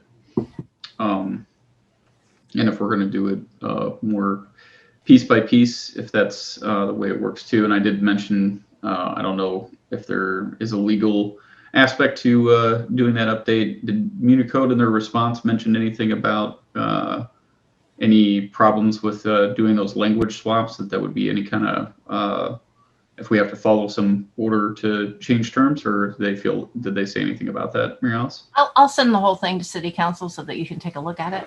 They Okay. just sent it to me today and I didn't catch it before the meeting. Dennis? Yeah, it would be beneficial, I think, for myself and for others to get examples of the kinds of locations that the gendered specific language would be changed. Are we talking about references of he or she or him to citizens, community members? Are we doing those kinds of changes? Besides groups being they, what are we doing for like specific references to alderpersons, things like that? Aldermen, are we still considering using aldermen, alderwomen? It'd be interesting just to see what exactly the changes are going to be. We have the concept, but we don't have specifics, so I thought it'd be interesting to share that with the community. Bill Brown? Yeah, thanks for looking into that. I think as far as paying for it goes, I mean, none of us have used our travel budgets this year, and we aren't likely to. So there is extra money we could probably transfer from council travel, which I think we're each budgeted $1,000 or something around that neighborhood. So that would probably cover it if we're looking for money for that. They may need some kind of guide as far as a style guide or something goes. Did you happen to provide a link to the UN page that we talked about that had kind of direction? There's just multiple ways to rearrange it. We obviously don't want them just to switch he to he, her, or he, she, because we already have that in a lot of places. We want to get rid of all that and either make it they or use a noun or rephrase it so that you don't have to refer to the individual at all. I mean, they're probably experienced in all that. So if we could get a little bit more information, maybe that's provided in what they sent you and what kind of changes they would make and how complete it would be. We switched to using council member in the minutes 4 or 5 years ago. I know when I passed my petitions, I used alderpersons. I think someplace in the code, it does say that all these terms are equivalent and can be used interchangeably, but it might be a good idea to get rid of alderman. Are we legally allowed to do that since according to the state statute, we are aldermen? Yeah, that's a question. I don't know. But as far as the resolution goes, I don't think any of that would. I don't think the resolution excludes any of that. A lot of that's just implementation details, right? Diane? I was going to just say, once, if this is passed, we can get that information for you. You also want to think about perhaps some funding for training, because this is going to take some training, I think, for all of us, staff, boards and commissions, council members, and actually members of the public. I think it'd be good to include, somehow make it a public, inclusive of the public as well. So cost of changing the code, and then we'll see what perhaps some training might cost as well. I know that Carol was kind enough to share some slides that Bridget went to, I think it was Bridget, about gender inclusive language. Mm-hmm. And I don't know if they would be willing to do some kind of training or a presentation, since they already have a presentation developed. Carol, do you have any feel for the group of people that put that on? I know that Bridget had reached out to them to ask them if we could do our own internal training using their slides. This is a little bit more, I mean, that was more of a sensitivity thing, and this resolution would raise the bar considerably. And it would also expand it to include, I don't know that we were actually thinking about doing boards and commission members, although we should have been thinking that. And I think there's some folks here locally that we might be able to tap into as well that have more experience with this. So since I'm engaged on this, I think, what would be really useful, if you're open to it, is building into, as the mayor mentioned, not only money for training, but anticipating in the wording of the resolution that we need time. This sort of just makes a change and suggests that this can all kind of turn on a dime, and it really can't. So building in some sense that this is something that we'll work towards, over the next year, because we won't change the code, instantaneously, and we won't change staff practices instantaneously, and it will take time for people to adopt these new practices and work them into our correspondence and, in the way we address people. And we'll make mistakes, and we hope people know we're coming from a good place. And Carol, to that point, which is why I kind of added in that working towards inclusion, gender neutral inclusion, just so that we would have a little bit of time to figure out all these details that you're talking about. And not say that basically, and I don't think that was Jared's intent anyway, that we were going to pass this resolution that was going to magically all change. Right. There's details that have to be figured out, and training that has to be done. So Yeah, that was my rationale for putting that in. Yeah, I think that's great. It's just to, if the public picks up a document and they look at the document, they don't necessarily have all the dialogue around it. So it's helpful just to build in the sense that this is something that we'll work towards. Bill Colbrook? Carol, to your point, do you have any sense of how much time the city needs to build in this language to all the different places that you just talked about? Well, the specific, there's places that are called out specifically, like the city code, but we have a lot of policies that we don't have the capacity. It's not all housed in Muni code and so forth, and those will change over time. We don't have the resources to go back and revise all of our policies to use this kind of language. But it's also just in the emails that we send to people. It's in just addressing a letter to someone. We have to think about how we articulate. There's these norms around salutations and what constitutes respectful language, and that's now changing, and we need to learn a new language. So I don't really know, but we have a lot of policies and we have a lot of correspondence. So we'll have to reach down. We have forms that we have to go back through and make sure that those are revised to be gender neutral. So this will take time. So you see it more as an open-ended work in progress as opposed to we will accomplish this goal by such and such a date. Yeah, I mean, what I would see happening is perhaps, you know, in shortly after this is accomplished, that you pass this resolution, that we would at least ask the departments to audit the materials that they have and have a sense of, okay, certain departments probably can come into compliance more quickly because they don't have as many policies or forms or whatever. And certain things can change, you know, more quickly, like the way that we correspond with people. But some departments might have, you know, a lot of things they need to change. I just, at the moment, I don't know. Thank you. Jared?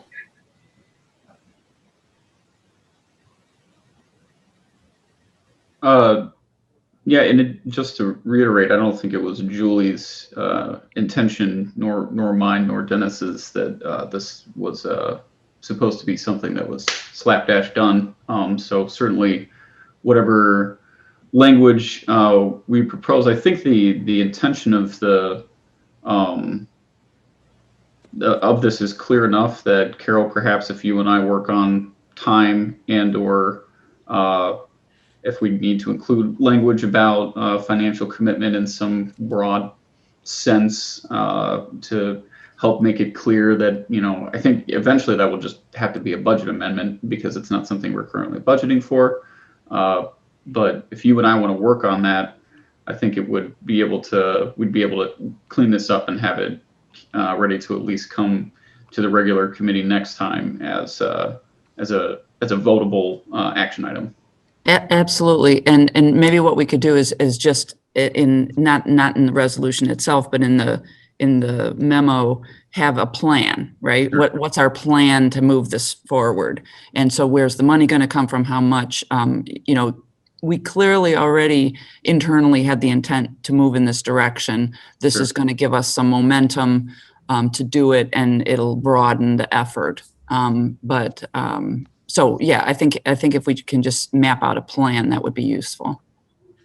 Okay, great. All right, any other comments, questions? All right, moving on to the second discussion of the evening, which is the addition of council input agenda item and reordering of the regular agenda. And this is also from from Jared and from Dennis. All right, so we didn't get to discuss this at the last committee meeting, but because it's mostly based for us and we've already kind of touched around it, I don't have any long foreboding details, and I know that everybody's going to have opinions about what we're doing with this because it has rules to do with how we hold our meetings and how we hold discussion at the meeting. Just briefly, for the public's knowledge, it has been brought up during public input numerous times over a long time. Ebbs and flows certainly where people are asking to get more. We certainly did more traditionally response, even though it was still sparse in our in-person meetings than we did in our virtual meetings. But there has been, you know, since we've gone virtual, there's been little to no response from council or chances for council to make comments on public comment as it has come up, or to bring up things that council members have concerns about, other than through adding a discussion item to a committee of the whole agenda, even though I know it is allowed for us to ask through parliamentary procedure to discuss things. I thought that it was more appropriate, and Dennis agreed, that we adopt something more formal than just, you know, we know that we can do it, but we don't really do it, to make the intention known to the public that we do want to be proactive in helping shape what happens at the city. So that was the intention of these. There were two of them. There was one resolution to change the order of the meeting, and one that added, or I guess there's just the one document that added the additional rule, which Dennis and I worked on, and then that rule being inserted would thus, according to the rules in it, change the order of the meetings, because in order to be able to add the item, we would need to add the item to the actual order of the meeting. So there's two, one resolution and one ordinance that go along with this discussion. I know council members probably all have something to say about what we initially proposed, so I'd like to hear everybody's thoughts. Sorry, Diane. Just a note on process before you begin the discussion. What you have tonight in front of you is what was proposed by the council members. And then if it comes back as an action item on the agenda, Carol Mitten has been working on, with legal, on producing the strike through underlined language that will show you and the public exactly what the current language of the amendment of the ordinance is and what the proposed changes are, which is what you're not seeing here tonight. But what you'll vote on will be the underlined strike through that details every single word that's being changed by this proposal. So I did my best to try and. You did, yeah, it was great. I mean, it's a good beginning and it's a good basis for discussion. And then, but in order to vote on it, we have to have that in legal format to do that. And this is just for discussion for us. Absolutely. Tonight. Dennis. Yeah, so I support this direction too. In the past, we've had more interaction when we were in chamber, which was a great thing, and we were able to respond and bounce off thoughts off each other in a more organic way. But as far as replying or when the public would speak, it was very customary for us to ask clarifying questions if we had them. We've kind of dropped that. Seemed like that was part of the warp and woof of the public comment, that there was a chance to get clarification from the presenter or the individual speaking if there was a question. But it was not to actually begin to have a discussion on the topic that the person mentioned, or to create a debate between the member of the public and the alderperson. So this allows everybody to have the opportunity to make comment in general about anything that's come up, or even something that is on your mind that you would like to reach for briefly at this time. Sometimes, we can also make announcements. You would call them announcements of events or related incidences that are related to our civic obligations during reports of special committees, if you happen to be connected to a special committee or something like that. But and I think that Jared and I had pretty much agreed that as we give the individuals who are speaking to us 4 minutes, which was an accommodation to try to retain a certain amount of openness while keeping the meetings shorter, that the city council members who would make opportunity to make these comments during the proposed adjustment to the agenda would also just keep to 4 minutes and not make it into a long speech. So brevity can be fine. You can make a couple comments about your impression or what you would like to see happening relating to the topic, maybe and if you have a lot more to say, then the appropriate thing would be to put that onto the next agenda of the committee of the whole or whatever as a discussion topic. Bill Colbrook. Yeah, I appreciate those comments, but here's my problem with all of this is, and I mentioned this the last meeting, we need to go on a diet. Our meetings are going up to the 11 o'clock hour with very, very, stacked agendas. And we go on and on and on and on and on about the most mundane topics. I think a lot of the questions that we ask, and I'll throw myself in as part of this, a lot of the questions that we ask can be solved by reading the briefing materials, can be solved by perhaps making a phone call or an email to a staff member and finding out some of those questions ahead of time. Under these proposed rules, we limit the public to 4 minutes, and under B, council members are limited to 4 minutes for comments, announcements. Well, then it says right here in C that each council member shall be limited to speaking only once till all the others have had an opportunity to speak. So all that says is they can cycle back around a second, third, fourth, fifth, sixth time. And that's why our meetings are going till 11 o'clock. I will once again bring up the example of Bloomington. When there is an agenda item, they put a limit. They put a limit on the amount of time it takes to give a presentation, perhaps 5 minutes, perhaps 10 minutes. And they also put a limit on the amount of council discussion. So maybe the presentation is 5 minutes total, and maybe the council discussion is 15 minutes total. And if a couple of council members kind of dominate the time, that means other council members don't get to speak. I think we need to go on a diet. I think we need to somehow curtail our discussion per agenda item in a way that's efficient, is meaningful, but we just don't go on and on and on and on, because what we're doing is we're proposing to add yet another speaking portion for all of us council members. And we're going to be voting at 11 o'clock to extend to 11:30. We're going to be voting at 11:30 to go to midnight. And I just think that is inefficient use of time. Thanks. So my thought on this is I'm supportive of the general concept of having council comments. I hear Bill Colbrook's concern about the evolution of those comments being continuous. So I would like to say that C be struck.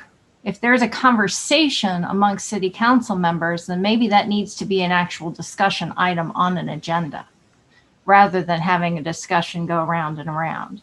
I would also like to suggest that council members are limited to 2 minutes.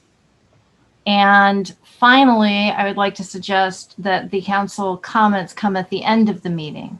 And my reason for that is that oftentimes there are questions that come up during public input that are answered by the presentation, that are answered throughout our discussion.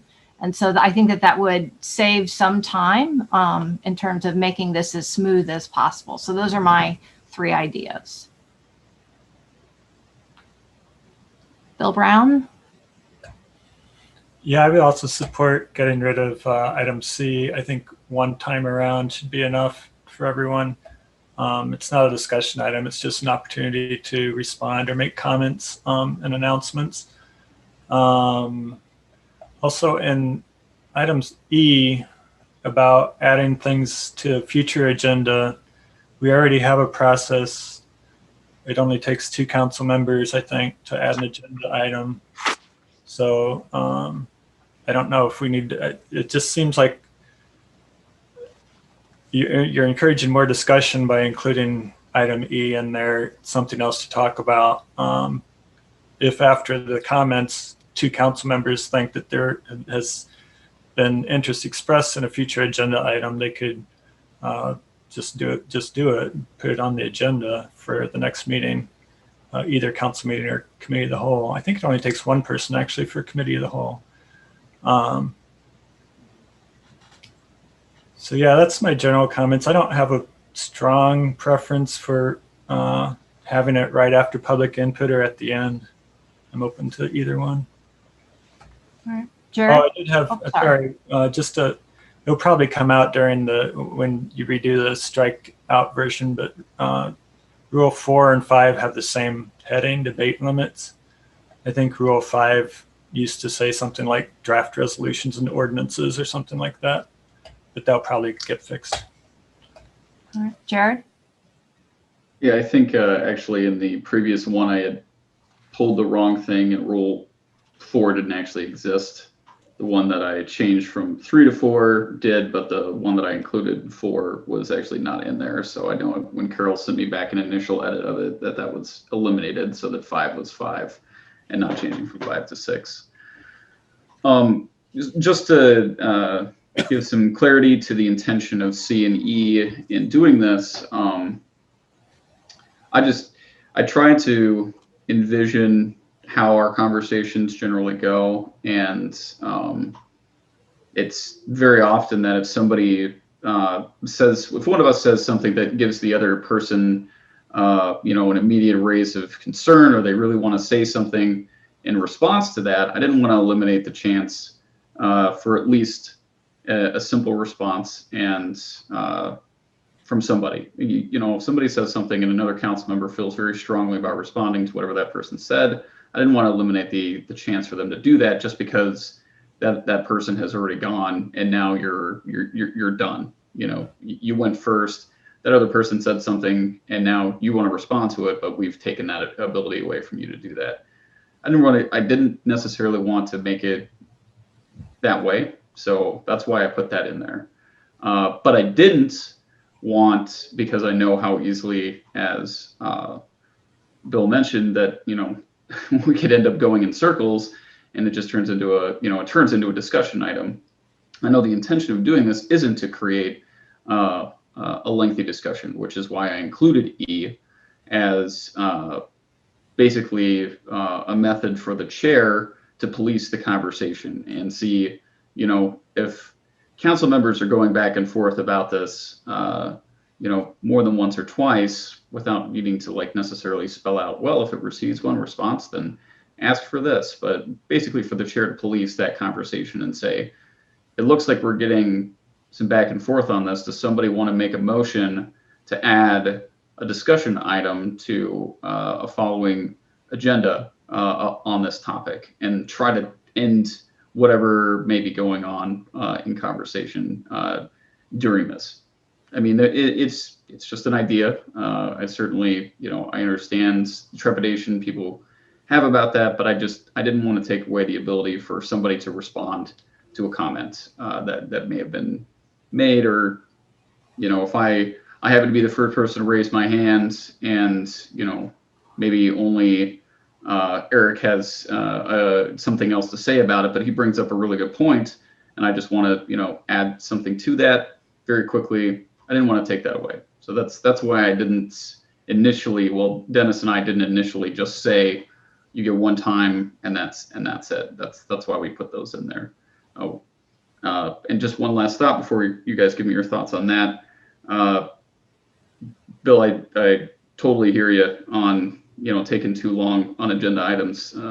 Sometimes I'm certainly not against. I mean, we do not follow our own rules almost ever on 2 responses and no more than 3 minutes each on any given thing. And I don't think we've ever done that since I've been on council. I mean, maybe once or twice Charlie gave us a really hard time about that stuff, but I understand that, and I certainly don't intend to try and make our meetings egregiously long every time by adding this minute, and we do need to be better about limiting debate on certain items. So I tried to instill some rules in there to keep it under control and to not let it get out of hand. That was the intention of C and E. But I'm open to ideas, whatever people think is best. And I have comments for Mary Alice's thing, but I'd like to see what people think about if that's worth keeping, or if we need to think about it differently. I mean, if it's one time, it's got to be one time. Whatever, that is what it is. But that's the intention of C&E, the way that Dennis and I wrote it.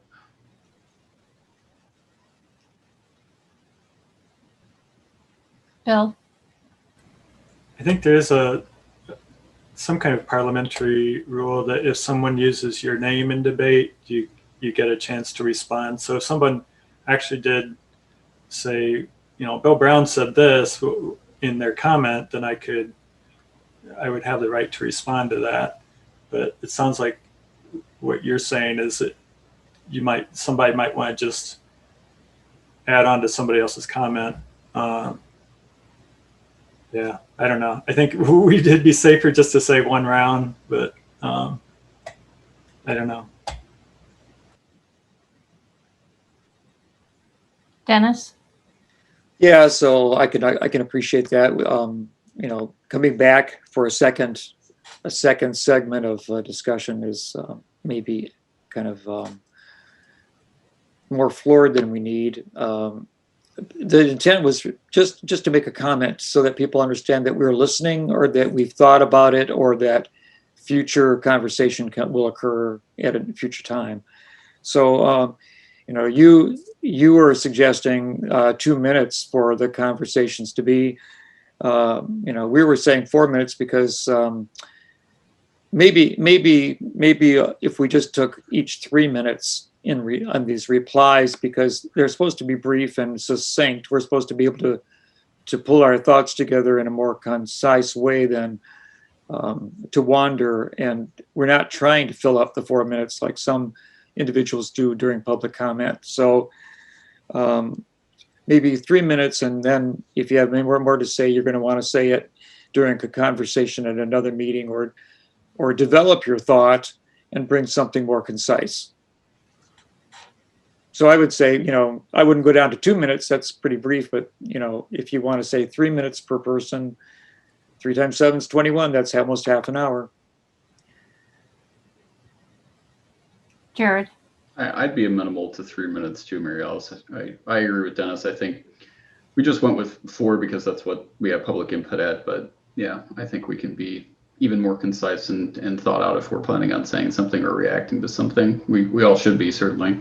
I think 2 is too short, but I would be open to 3 for sure. I mean, thank you for that. I appreciate that. And certainly not everybody's going to want to speak at every meeting. I do watch city council meetings from Champaign, and occasionally there'll be 1 or 2 people at city council who will have a comment, but not certainly the whole city council doesn't comment every single time when it's on the agenda. So I can appreciate that at max, it should take around 21 minutes, 25 minutes, give or take. And I understand the thought that having the ability to respond quickly if somebody says something that you think is not quite right or you strongly disagree with. I'm just trying to figure out how to incorporate that so that it doesn't become that round and round going back and forth, because I do think that, the option there is, well, this is a broader conversation. So perhaps having a minute, and now you're up to 4 minutes. 1 minute, somebody can respond if they want to respond. Otherwise, we move on. That might be an option to keep that to a minimum. Dennis? And if the item is actually on the agenda and people are speaking to something that's going to be discussed later on, that should also alleviate some kind of conversation during this topic period, because we can always, make comments and address questions that come up if the topic's on the agenda, which is going to follow this section. Right. So we can address those items on the agenda themselves. Yes. Bill Brown? Sorry, Bill Colbrook. Jared, I appreciate your comments from earlier, and since I invoked your name, it's going to give you a chance to respond. But I just think that you make a good point that if we have a rule that we're supposed to follow, we should be following them. We have asked a lot of the citizens of Urbana and the surrounding communities to limit their comments to 4 minutes, and we've made kind of a big deal of that. I think at minimum, what we should be doing as a council is be following our own rules. So if for whatever reason we as a council have gotten away from our own rules and things have gotten kind of lengthy, we need to reread this section and kind of limit our comments and be a little bit more efficient in our comments, so we're at least following our own rules. Jared? Yeah, I don't disagree with that at all. And I often wondered that when I got on council, how it would go, having known that and having had Charlie Smythe pointed out to me, because Charlie was always somebody who that bugged him that we didn't follow that rule enough. But one other thing that I'd like to get clarification from folks on. I know Bill Brown said he didn't really feel strongly one way or the other. And Eric, we haven't heard from you yet, so you should chime in. is about placement on the agenda. I still feel strongly that this should come after public input rather than at the end of the agenda, because I think the primary intention of this, at least from Dennis and I's perspective, is that we are recognizing and engaging as much as we can in a reasonable sense without entering open debate with people who've made public comment. I think that was his intention in supporting this initially, and certainly as my I see the importance of that. I think it's also important for council members to be able to bring up issues, but I think that's secondary to being able to, I hate using the phrase engage because it's not really engagement, but a recognition of an issue that may be brought up. And, when we've got complex agendas, we've gone through 10 other things, none of us may even remember that somebody said something we wanted to comment on by the end of the meeting. And so I still feel strongly that it needs to come directly after public input, because it can also set the tone for how we approach things as the meeting goes along as well. Reacting at the end of the meeting, and oftentimes, as our meetings have been, that we run out of time. I just feel like we're going to find ourselves in a situation where we get to that point, and it's like, well, now I get the chance to say something, but it's 10:58, and I've got it's got 2 minutes, and we can't even get into it. So anyway, that's just my thought on that as far as placement is concerned. Eric? So I obviously I'm new, so I'm just listening to this conversation mostly, but the question in my mind is, what is the problem we're really trying to solve? And, Jared spoke to that a little bit, but I believe Dennis mentioned that in the past, it was more common for council persons to reply or give their comments about a public comment in more real time. And I'm wondering what's changed? Is it because people have chosen, for whatever reason, not to make comments as frequently, in which case maybe this doesn't really solve that problem? Or is it something about the online format?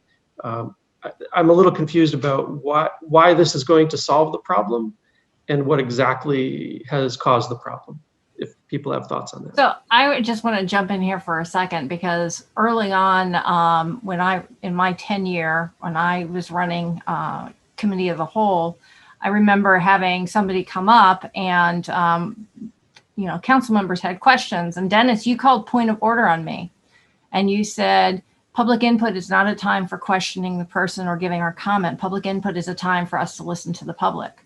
And so I followed that rule after that point of order was called on me. Now, to say that other people didn't follow the rule, it of course happened. But the intent of public input was to allow public to provide input to us. That was what explained to me in the beginning. Jared? And Eric, that was the crux of it, and it is in our rules. If you haven't gotten in there and delved into that, there's that great PDF that Charlie put together before his departure from city clerk on how our rules are kind of set out, and what we're supposed to do. And there, it is in our rules that we're that nothing in these rules shall stop a council member from engaging, in questions of a person, who's giving a presentation, or city staff, or, any member, or especially any member, who's given input during public input. However, I think the intention of that part of our rules has kind of gotten washed away in, the era of COVID and how we're handling meetings now. And even at the time, it was always kind of foggy, how that really was supposed to be applied during meetings. It was never really quite clear. It always felt kind of awkward if you raised your hand to ask somebody a question after they gave public input, and try and follow up with them. And sometimes it didn't. Sometimes people were there because most of the time people give public input and they immediately get up and walk away. You know, they would get up and go back to their seat, which kind of signals to you that they're done engaging with you. And we didn't make it really obvious to them that, well, we do have a process to like continue to ask questions, and didn't really educate the public on that. And I think that, you know, it probably, in hindsight, if I had been more proactive about it, I would have, you know, as when I was leading committee meetings, been the person who said, look, members of the public, when you guys give public input, stick around. Ask if council members have any questions for you, because we're allowed to ask you questions. It's in our rules. We just got so far away from that to where we are now that, you know, I think that we've gone to the other end of like public input is for public input, and we don't engage in conversation with them, even though that's still not what our current rules say.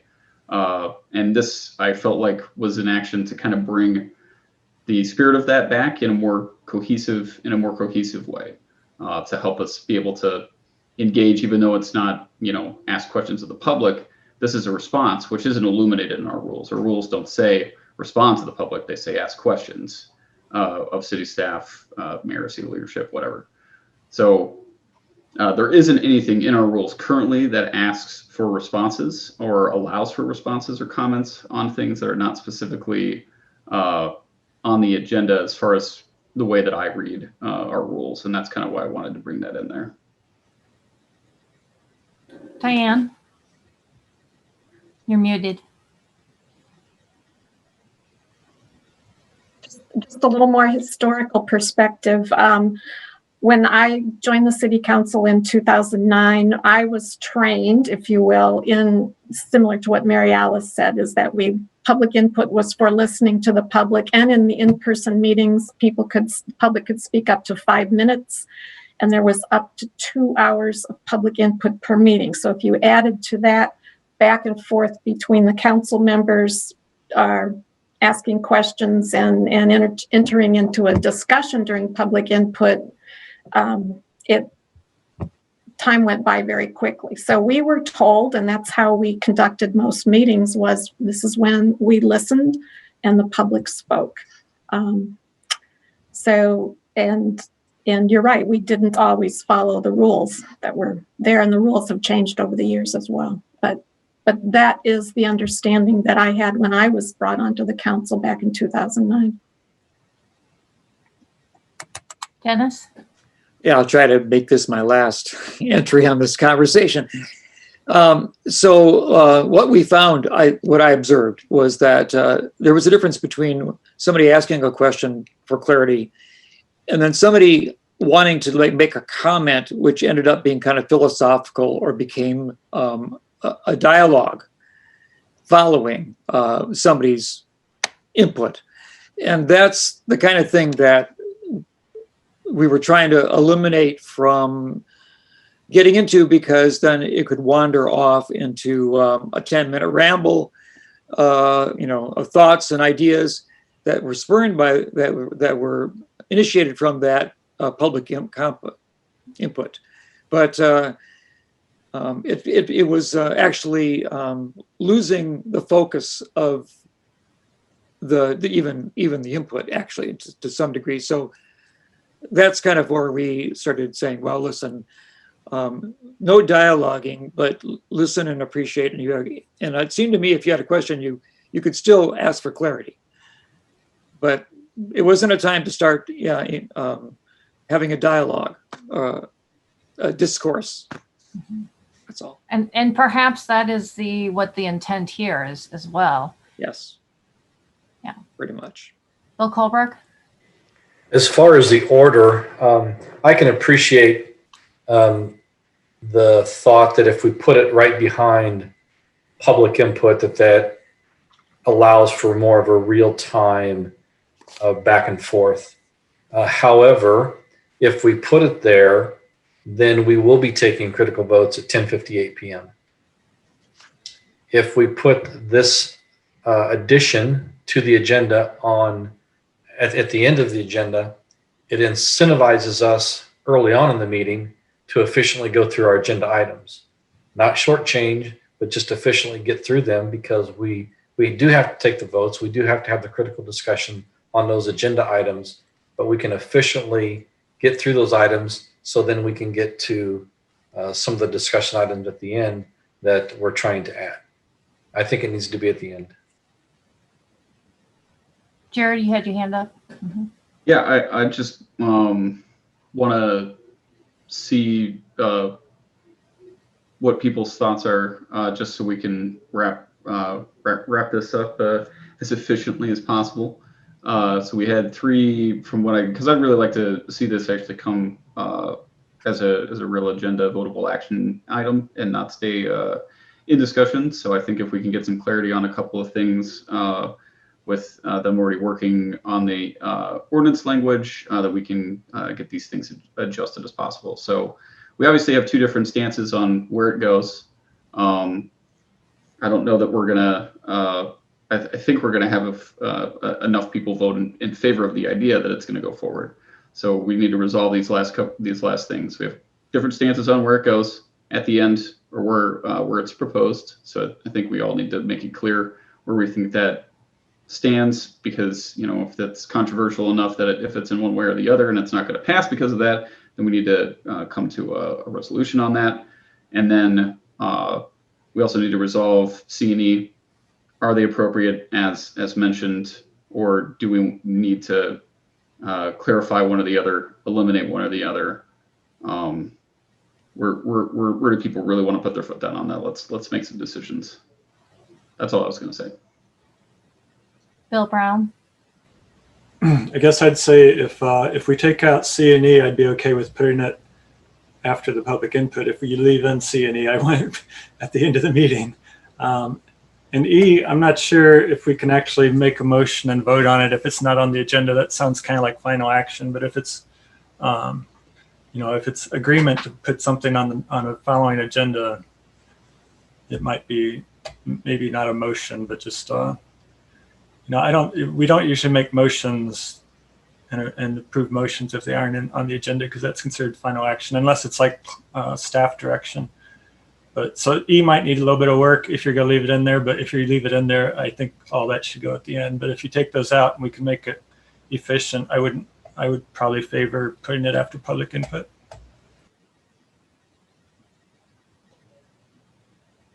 Dennis, Eric, what are you guys' thoughts? Yeah, I can do it. Oh, Sean, right. Dennis. All right, so I'd go with 3 minutes max. I could almost see now 2 minutes from the concerns that have been brought up. But all right, 3 minutes max, and keep it after public input. I think if it's at the end of the meeting, the reply will be kind of pointless by then, or diffused. And yeah, we're going to be too tired. It's not a time when hardly anybody's listening anymore. So a lot of the audience will have stopped watching Zoom. So at this time, I'm with the following public input, but before staff report. Eric. I think the council meetings have to focus on the business of the meeting, which is voting on the resolutions. And so I think I agree with Bill Colbrick that at least for the council meetings, they should go at the end. The comments, we might try it right after public comments for the committee of the whole. I guess we could try these out, and they could always be revised if it doesn't seem to work very well.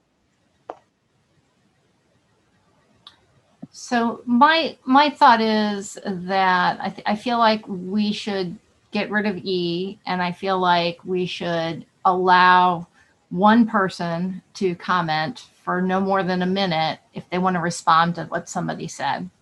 That gives you a little bit of time, but also it shows you if there's multiple people who want to comment, then those people can say, okay, this is a broader conversation that we need to have at an official meeting.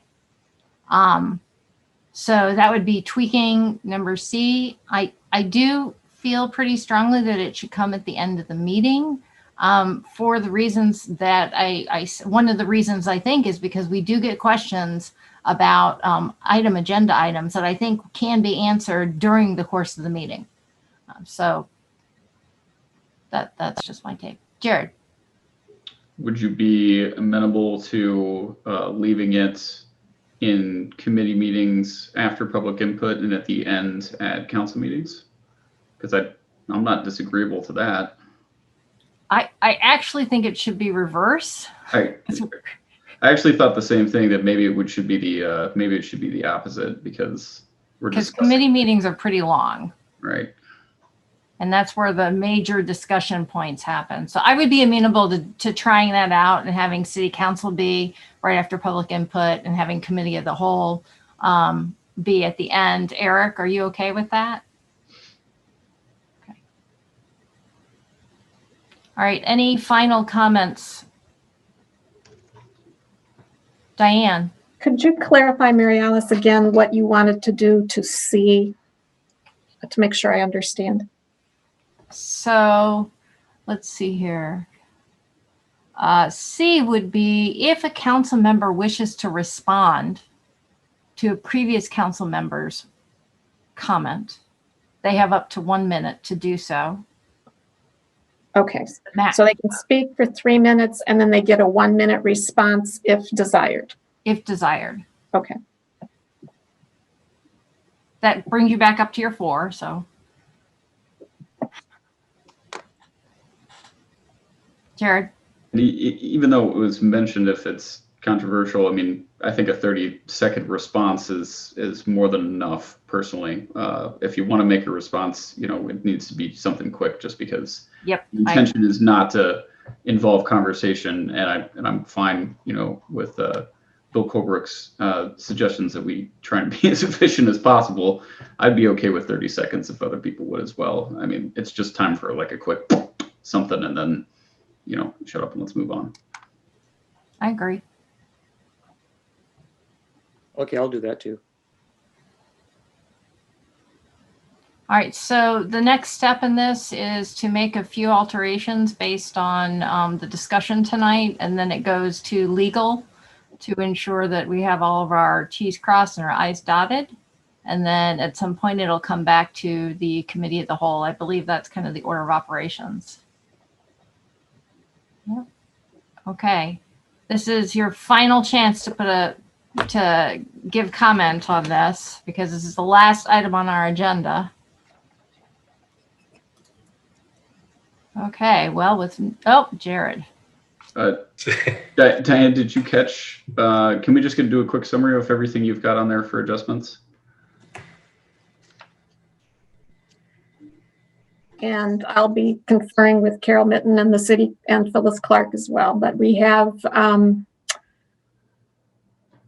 council members will be limited to 3 minutes for comments and announcements. If they wish to respond, they'll get up to 30 seconds to make a response one time. Actually, it's not clear what you wanted to do with E. Are you leaving it in or striking that? I think we should strike it. Straw poll? I think that's fine. I don't think it's necessary. Strike it? All right.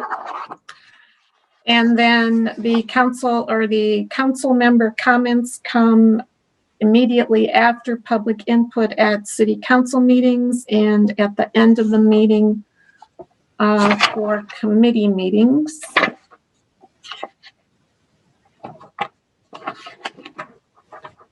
And then rule number 5 is going to be titled draft resolutions rather than debate limits. And then again, we'll come back with a strike through underlined legal version of this. All right, great.